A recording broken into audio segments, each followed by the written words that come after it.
The sound of cracked dishes rattling in the sink penetrated Caleb Foster's consciousness as he jolted awake, his heart racing. Not again. He ran his calloused hands through his unkempt brown hair and glanced at the Mickey Mouse alarm clock 5:42 a.m. His 6-year-old daughter, Lily, had woken up early. Again, pulling himself from the sagging mattress, Caleb stumbled into the kitchen of their modest 2-bedroom apartment to find Lily on tiptoes, trying to reach the cereal box. "Daddy, I was making breakfast," she announced proudly, her strawberry blonde pigtails bobbing with each word. "I see that, pumpkin," Caleb said, lifting her off the counter and planting a kiss on her forehead. "But remember our deal, no kitchen adventures without me. But you were sleeping so hard, you were making the chainsaw noise." Caleb chuckled despite his exhaustion. 3 construction jobs and night classes toward his associate's degree left little room for proper rest, but Lily always came first. Always. "Tell you what," he said, opening the refrigerator to assess their limited options. "How about we make pancakes? I've got an early shift, but we have time." "With bananas." Lily's eyes lit up, momentarily erasing the hint of sadness that had lingered there since her mother walked out 2 years ago. "Half a banana for each of us," Caleb confirmed, carefully portioning their dwindling groceries in his mind. Payday wasn't until Friday, 3 days away. As they ate their modest breakfast, Caleb reviewed Lily's schedule. "Mrs. Hernandez will pick you up from after-school program today because I have that extra job at the Richardson place, remember?" Lily nodded solemnly. "The one with the broken deck." "That's right, smarty pants." "And tomorrow, we'll go to the library after dinner." The library visits were their special treat, free entertainment, and a warm place to spend evenings when he needed to cut back on the heating bill. The thought of another winter struggling to keep their place warm made his stomach clench, but he pushed the worry aside.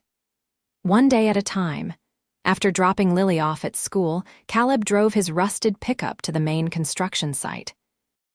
The truck sputtered ominously at a red light, adding another concern to his mental list.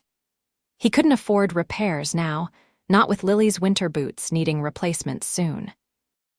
The day passed in a blur of physical labor, his body moving on autopilot while his mind calculated and recalculated their budget. By 4 o'clock, he'd scarfed down his packed lunch and driven to his second job, a private repair project on a deck for an upscale home in the wealthy part of town. As he pulled up to the elegant stone house, he noticed another car in the driveway, not the older Mercedes sedan belonging to Mr. Richardson, but a sleek black Audi. Caleb checked the address again. This was right. He grabbed his toolbox and approached the front door, its polished brass knocker worth more than his weekly grocery budget. Before he could knock, the door swung open. A woman stood there, her face pale and drawn, eyes red-rimmed. Despite the obvious signs of distress, her presence commanded attention. She wore a simple black dress, her dark auburn hair pulled back in a loose knot. She looked to be in her early 30s, perhaps his age or a few years older. "You must be the carpenter," she said, her voice steadier than her appearance suggested. "Yes, madam, Caleb Foster. Mr. Richardson hired me to fix the deck railings and replace some boards." She nodded absently. "I'm Emma Valenti. Thomas Mr. Richardson was my uncle. He passed away 3 days ago." The news hit Caleb like a physical blow.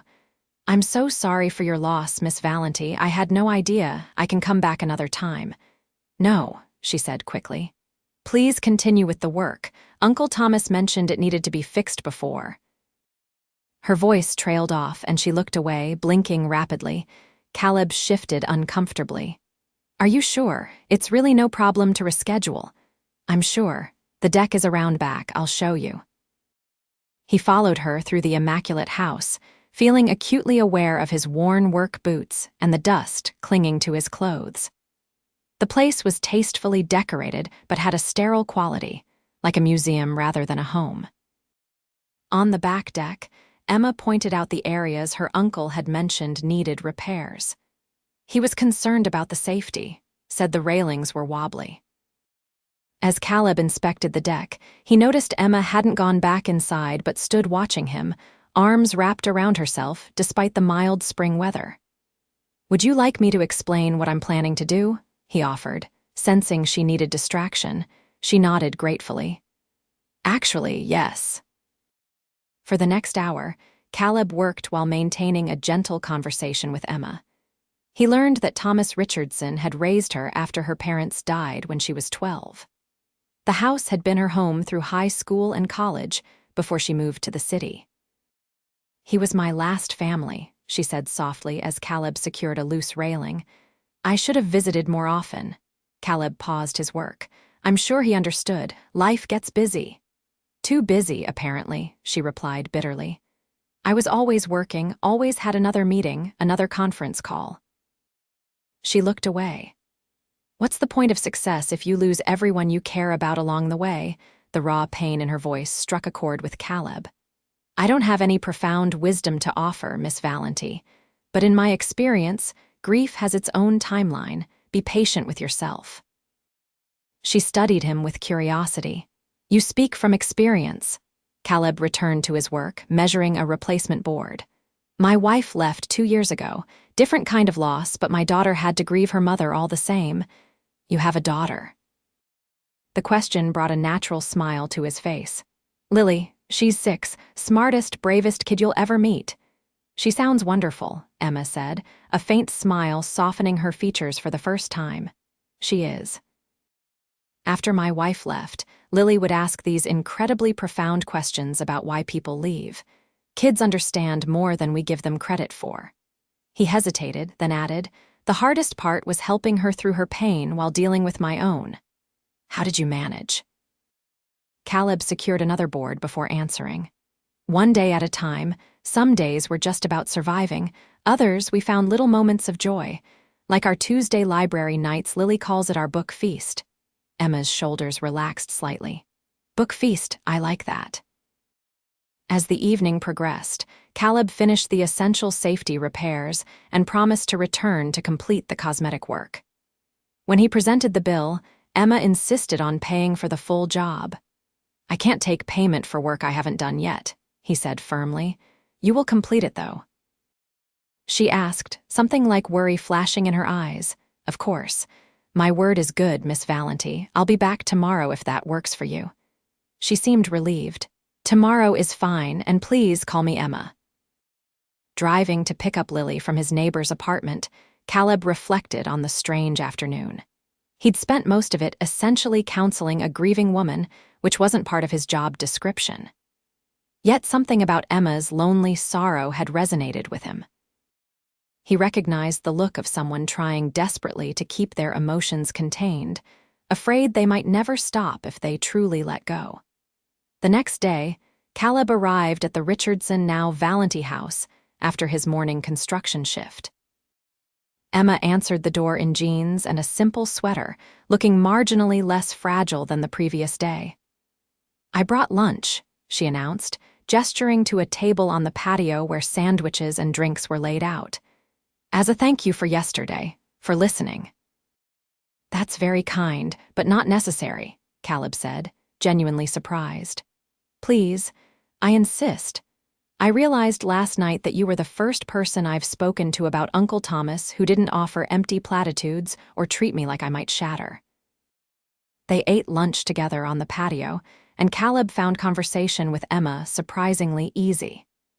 She asked about Lily, genuinely interested in his stories about first-grade triumphs and challenges.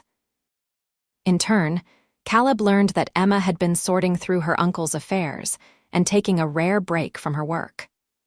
"What exactly do you do?" he asked, realizing she'd neatly avoided mentioning her profession. A subtle shift in her demeanor told him this was a deliberate omission. "I'm in business management," she said vaguely. "Corporate leadership." Caleb nodded, not pressing further. Everyone had aspects of their lives they preferred to keep private. He understood that better than most. As days turned into a week, Caleb found more repair projects around the house: a leaking faucet, a sticking door, loose tiles in the guest bathroom. Each job was legitimate, but he suspected Emma was creating reasons for him to return. For his part, he didn't mind. His evening hours with Emma became a respite from the constant pressure of his financial struggles. They developed a comfortable routine. Caleb would work on whatever project Emma had identified. They would share a simple meal and then talk until he needed to leave to pick up Lily. Emma never complained about his schedule limitations, instead expressing admiration for his dedication to his daughter. "Would you like to bring her sometime?" Emma asked one evening as Caleb packed his tools. "I mean, if that wouldn't be weird. There's that tire swing in the back that no one uses." The question caught him off guard. "Are you sure? Lily's great, but she's still 6, energy level through the roof." "I'd like to meet her," Emma said simply, "if you're comfortable with that." 2 days later, on a Saturday when Caleb had agreed to fix the garden shed, he brought Lily along. He'd prepared her with his usual pep talk about behaving respectfully in other people's homes, but he needn't have worried. Emma and Lily took to each other immediately. While Caleb worked on the shed, Emma showed Lily the tire swing and an old dollhouse that had been stored in the attic. By lunchtime, they were making cookies together in the kitchen, Lily standing on a chair next to Emma as they measured ingredients. "Daddy, Miss Emma has never made cookies from scratch," Lily announced, eyes wide with disbelief. "Is that so?" Caleb raised an eyebrow at Emma, who shrugged with a slightly embarrassed smile. "My culinary education focused more on ordering takeout efficiently," Emma admitted. "That's sad," Lily declared with 6-year-old directness. "Cookies are the best medicine, right, Daddy?" "Right you are, pumpkin." The afternoon passed in a haze of normalcy that felt both foreign and wonderful to Caleb. Watching Emma and Lily together, Lily chattering away, and Emma listening with genuine interest, created a warmth in his chest he hadn't felt in years. When Lily fell asleep on the porch swing after their outdoor dinner, Caleb knew it was time to go. "She's wonderful, Caleb," Emma said softly as they watched Lily sleeping. "You're doing an amazing job with her." "I'm trying," he replied, the simple acknowledgement meaning more than he could express. As he carried a sleepy Lily to the truck, she mumbled against his shoulder. "I like Miss Emma, Daddy. She's pretty and she smells like flowers and she listens real good." "Does she now?" Caleb smiled, catching Emma's eye over Lily's head. The soft look on Emma's face made his heart skip. "Can we come back? If Miss Valenti invites us, sure." Emma stepped forward. "You're both welcome anytime, Lily. I mean that." Over the next few weeks, a pattern emerged. Caleb still worked his regular jobs, but he and Lily spent most weekends at Emma's house. Sometimes he would tackle home improvement projects. Other times, the three of them would go on outings to parks or museums, Emma insisting on paying for admissions as compensation for Caleb's handyman advice. Caleb was acutely aware of the economic disparity between them. Emma never flaunted her wealth, but it was evident in the casual way she suggested activities that would have strained his budget. He maintained certain boundaries, never accepting direct financial help, but allowed her generosity toward Lily. One rainy Saturday in late April, about 6 weeks after they'd met, Caleb arrived without Lily, who was at a classmate's birthday party. He found Emma in the home office, surrounded by papers and looking uncharacteristically stressed. "Bad time?" he asked from the doorway. She looked up, relief washing over her face. "No, perfect timing. I needed a break." She pushed the papers aside. "I'm trying to decide what to do with the house. Uncle Thomas left it to me, but I live in the city, and maintaining 2 properties seems excessive." Caleb felt an unexpected pang at the thought of Emma selling the house, their meeting place, the setting for their growing friendship, or whatever this was becoming. "Have you decided?" he asked carefully. "Not yet." She hesitated.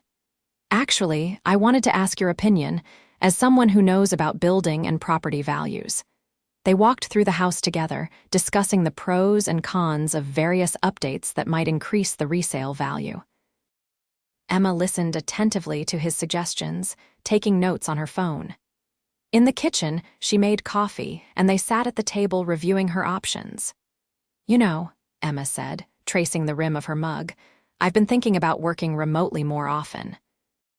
Spending more time here instead of my apartment in the city. Because of the memories? Caleb asked, partly, but also. She met his eyes. I've felt more at peace here these past weeks than I have in years. I think that has a lot to do with you and Lily. The admission hung between them, heavy with implication. Caleb's pulse quickened. Emma, her phone rang, cutting him off. She glanced at the screen and frowned. I'm sorry, I have to take this. Caleb nodded and stood to give her privacy, but she touched his arm. No, stay. It won't take long. She answered with a crisp, Valenti speaking, and her entire demeanor shifted. Her posture straightened, her voice took on an authoritative tone Caleb had never heard before. The transformation was remarkable. I told Harris those projections were unacceptable, she said firmly. The board won't approve anything below 20% growth after last quarter's performance. Caleb tried not to eavesdrop, busying himself rinsing their coffee mugs, but phrases like acquisition strategy and quarterly earnings report caught his attention. This didn't sound like middle management speak. When she hung up, Emma looked apologetic. Sorry about that. Work emergency. Sounds intense, Caleb remarked. You must have a lot of responsibility. She shrugged noncommittally. Everyone's job comes with pressure. True, but not everyone deals with board approvals and acquisition strategies. A flicker of something concern, wariness crossed her face. It's complicated. Emma, Caleb said gently, you don't need to be vague about your work. It's obvious you're in a high-level position. That's nothing to hide. She studied him for a long moment. Most people treat me differently when they know. Know what? That I'm the CEO of Valenti Industries. The name registered immediately. Valenti Industries was a Fortune 500 company, a technology conglomerate with offices worldwide. Even Caleb, who paid minimal attention to business news, recognized the name. Oh, he said, processing this revelation. That's impressive. Emma watched him warily, as if waiting for his attitude to change. When it didn't, she continued, I started as my uncle's assistant after business school. He mentored me, eventually made me COO, and when he stepped down 3 years ago, I took over. The company was his life's work. And now it's yours, Caleb observed. Yes. She looked down at her hands. It's why I feel so guilty about not visiting him more often. I was so focused on making him proud, running his company successfully, that I neglected the man himself. I doubt he saw it that way, Caleb said. Sounds like he was preparing you for this role. He must have been incredibly proud. Tears welled in Emma's eyes. That's what his lawyer said when reading the will. That Uncle Thomas spoke of me with tremendous pride. Caleb moved to her side, offering a tissue from the box on the counter. As she took it, their fingers brushed and neither pulled away immediately. The moment stretched between them, charged with unspoken feelings. Does it bother you? Emma asked suddenly. What I do, who I am, why would it? Because I've been essentially lying by omission, because there's a significant economic disparity between us. Caleb considered this. You weren't lying, you were protecting yourself, which I understand. As for the money, he shrugged. I'd be lying if I said it doesn't make me self-conscious sometimes, but that's my issue, not yours. Caleb, these past weeks with you and Lily have been the most genuine human connection I've had in years. Most people in my world want something from me: influence, investments, connections. You just talk to me like a person. You are a person, he said simply. A remarkable one, but still just a person. The rain tapped steadily against the windows as they stood in the kitchen, the atmosphere between them shifting. When Emma took a step closer, Caleb felt his resolve weakening. He'd been fighting his growing feelings for her, telling himself she was still grieving, that their worlds were too different, that he had Lily to consider. But the look in Emma's eyes mirrored his own longing. I should go, he said quietly, not moving. Or you could stay, she whispered. Just a little longer. His phone chimed with a text from Lily's friend's mother. The birthday party would run an hour late due to the rain. As if the universe were granting permission, When Emma reached for his hand, Caleb made no attempt to resist. Their fingers interlaced, and the simple contact sent warmth spreading through his chest. She stepped closer, and he caught the familiar scent of her perfume, something subtle and floral that Lily had described perfectly. "Emma," he murmured, a question and a statement. She answered by rising on tiptoes and pressing her lips to his. The kiss was gentle at first, hesitant, but deepened as Caleb responded, his free hand finding the small of her back. When they finally separated, both slightly breathless, Emma rested her forehead against his chest. "I wasn't looking for this," she said softly. "For you." "Neither was I," Caleb admitted, "but here we are." They moved to the living room, sitting close together on the sofa as the rain continued outside. Their conversation flowed naturally from serious to lighthearted, punctuated by occasional kisses that grew more comfortable with repetition. When Caleb finally left to pick up Lily, he drove through the rain with a curious lightness in his chest, despite the new complications in his life. He had no illusions about the challenges they might face their different worlds, the potential public scrutiny Emma might endure, the careful integration with Lily's life. Yet for the first time in years, he felt hopeful about the possibility of sharing his life with someone who really saw him and valued what she found. The next few months unfolded with cautious joy. Emma began spending 3 days a week at her uncle's house, working remotely and seeing Caleb and Lily in the evenings. Weekends became their time-together trips to the zoo, movie nights, baking sessions with Lily as the enthusiastic instructor. Caleb initially worried about Lily becoming too attached before he and Emma were certain of their relationship, but his daughter approached the situation with surprising wisdom. "Daddy," she said one night as he tucked her into bed, "is Miss Emma your girlfriend now?" "Would that be okay with you if she was?" he asked carefully. Lily considered this with theatrical seriousness. "She makes you smile the real smile, not the tired smile, and she helps me with reading, and she never ever talks to me like I'm a baby." "Those are good things," Caleb acknowledged. "So yes, it's okay." Lily nodded decisively before adding, "But I get to keep being your best girl, right? Always and forever, Pumpkin," he promised, his heart full. When Caleb shared this conversation with Emma the next day, tears shimmered in her eyes. "She's extraordinary," Emma said. "You've raised her to be so emotionally intelligent." "She's had to grow up faster than I would have liked," Caleb admitted. "But we're doing okay." Emma took his hand. "Better than okay, but I've been thinking your apartment lease is up next month, right?" Caleb nodded, tension creeping into his shoulders. The rent increase his landlord had announced was keeping him up at night. He'd been looking for a new place, but everything in safe neighborhoods with good schools was beyond his budget. "I have a proposal," Emma continued. "This house has 5 bedrooms and sits empty most of the week. What if you and Lily moved in? Not as tenants," she added quickly, seeing his expression. "As family." "Emma, that's too fast?" she asked, vulnerability flashing across her face.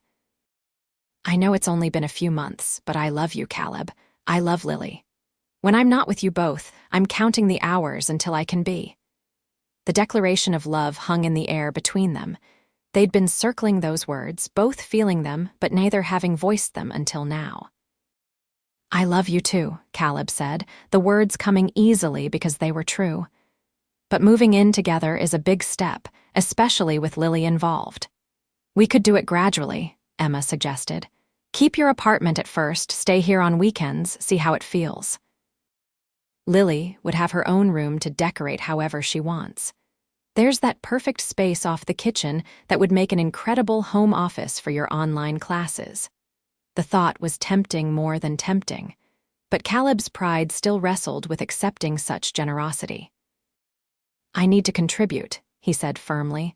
"This has to be a partnership, not charity." Emma's expression softened. "I would never see you that way, but I understand." She thought for a moment. "The house needs ongoing maintenance, you have those skills." "And," she added with a hint of mischief, "I happen to know the owner is desperate for someone to manage the renovations on the 3rd floor." The solution wasn't perfect, but it was a start. Over the next weeks, they established boundaries that respected both Caleb's independence and the reality of their different financial situations. Emma never flaunted her wealth, but didn't apologize for it either. Caleb learned to accept her generosity with grace when it benefited Lily, while maintaining his own contributions to their relationship. By summer's end, Caleb and Lily had fully moved into the house. The transition wasn't without challenges. Lily missed their neighbors. Caleb had to drive farther to his construction jobs, and occasionally, differences in their backgrounds created misunderstandings. But the foundation they'd built was strong. One evening in late September, Caleb found Emma sitting on the porch swing, tablet in hand, frowning at what appeared to be spreadsheets. "Work trouble?" he asked, handing her a cup of tea as he joined her. "Board meeting tomorrow. We're announcing a new initiative, a foundation in Uncle Thomas's name. It's going to provide scholarships and apprenticeship opportunities in the construction trades." Caleb raised an eyebrow. "That sounds familiar." Emma smiled. "It might have been inspired by a certain carpenter who once told me about the barriers to entering skilled trades for those without financial resources." Sounds like a smart guy." "He is, exceptionally so, which is why I wanted to ask." She set her tablet aside. "Would you consider serving on the advisory board? We need people with actual experience in the field, not just corporate types." Caleb was genuinely surprised. "You're serious?" "Completely. Your perspective would be invaluable. And it's paid work, real compensation for your expertise, not a token position." The offer represented something significant. Emma, seeing him as an equal contributor in his own right, with knowledge and skills valuable in her world too. "I'd be honored," he said finally. "Though I might need to upgrade my work boots for board meetings." Emma laughed and leaned against him. "Wear whatever you want. The whole point is bringing different worlds together." The next morning, Caleb woke early as usual but found Emma already up, sitting at the kitchen table with Lily. They were hunched over a piece of paper, whispering conspiratorially. "What are you two plotting?" he asked, pouring himself coffee. Lily quickly covered the paper with her arms. "It's a surprise, no peeking." "Daddy, go away for 5 more minutes," Lily instructed firmly. Amused, Caleb took his coffee to the porch. Through the window, he could see them working intently, Lily's face serious with concentration, Emma nodding encouragingly. The sight filled him with contentment. A year ago, he'd been barely staying afloat, worried about giving Lily the stability she deserved. Now they had this not just financial security, but a family taking shape around them. When Lily finally called him back inside, she was practically bouncing with excitement. "We made this for you, Daddy." She thrust the paper into his hands. It was a crayon drawing of 3 stick figures holding hands in front of a house clearly their family. Above it, in Lily's careful printing, "Will you marry Emma?" Caleb looked up in surprise to find Emma watching him, a small velvet box in her palm. "I know it's traditionally the man who asks," she said, a hint of nervousness in her voice. "But I've never been great at following traditions, and Lily wanted to help." "We planned it all week, Daddy," Lily informed him proudly. "I kept the secret the whole time." Caleb found himself momentarily speechless, looking between his daughter's hopeful face and the woman who had transformed their lives. "I fell in love with both of you," Emma continued, reaching for Lily's hand. "And I want us to be a family officially, if you'll have me." "Say yes, Daddy," Lily Stage whispered. "I already practiced being a flower girl." Caleb laughed, emotion tightening his throat. "In that case, how could I possibly say no?" He pulled them both into his arms. "Yes, absolutely yes." Later, after Lily had gone to school, wearing her official engagement announcement outfit that she'd selected for the occasion, Caleb and Emma sat on the porch swing, her head on his shoulder, her engagement ring catching the morning light. "A year ago, I was drowning in grief and work," Emma reflected. "I never imagined finding this kind of happiness again. A year ago, I was working 3 jobs and still falling behind on bills." Caleb added. I'd given up on the idea of sharing my life with someone who understood me. Emma tilted her face up to his. We saved each other, I think. We did, Caleb agreed, kissing her softly. And we'll keep doing that every day. As they sat together, planning their future, Caleb marveled at how unexpected life's turns could be. He had come to fix a deck and found the missing piece of his heart instead. Emma had returned to say goodbye to her uncle and discovered a new beginning. Their worlds, seemingly so separate, had collided through grief and healing, creating something neither had been looking for, but both desperately needed: a family built on understanding, respect, and love that transcended their differences.